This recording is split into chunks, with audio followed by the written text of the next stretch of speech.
กองประชุมปรึกษารือเพื่อหาการเกี่ยมให้แก่กิจกรรมยังแลนมาราธอนเพื่อเฉลิมฉลองวันโอลิมปิกสากลครบรอบ132 ปีที่แขวงบุรีคำไซเป็นเจ้าภาพได้จัดขึ้นในตอนเช้าของวันที่11 มิถุนายน 2026อยู่ที่หอประชุมสโมสรแขวงโดยภายใต้การเป็นประธานของทานสมใจคุณพไซรองประธานคณะกรรมการปกครองแขวงบุรีคำไซมีคณะกรรมการอนุกรรมการที่ถูกแต่งตั้งเข้าร่วมท่านคำเพชรใสปัญญาต่างนาคณะกรรมการกองเลขา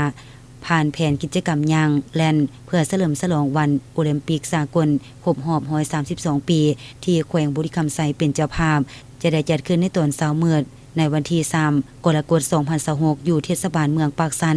โดยกำหนดจุดเปิดปิดงานอยู่สนามเดินดอกปีไก่ก่อนเปิดงานจะได้รับชมการแสดงศิลปะจากน้องนักเรียนจำนวน4รายการเข้าร่วมในงานครั้งนี้จะมีการนำขั้นสูงจากศูนย์กลางขั้นแขวงกิจกรรมประกอบมีขบวนแล่นรุ่นสาวนุ่มหญิงชายระยะ 7.5 กิโลเมตรขบวนแล่นรุ่นเยาวชนหญิงชาย 7.5 กิโลเมตรขบวนแล่นรุ่นอาวุโสหญิงชาย 7.5 กิโลเมตรและขบวนยางเพื่อสุขภาพคณะนำสั่งรวมที่นักกีฬาลงทะเบียนเข้าร่วมกิจกรรมในครั้งนี้กว่า 3,000 คนการจัดกิจกรรมย่างแลนเพื่อเฉลิมฉลองวันโอลิมปิกสากลครบรอบ132 ปีมีจุดประสงค์สำคัญในหลายด้านบ่ว่าจะเป็นด้านสุขภาพสังคมและการเผยแพร่อุดมการณ์ของกีฬาโอลิมปิก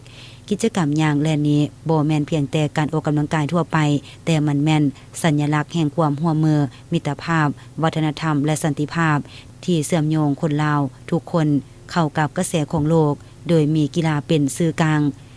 นอกจากการประกอบคำเห็นจากคะแนนการแล้วในตอนท้ายทานสมใจคุณพไซ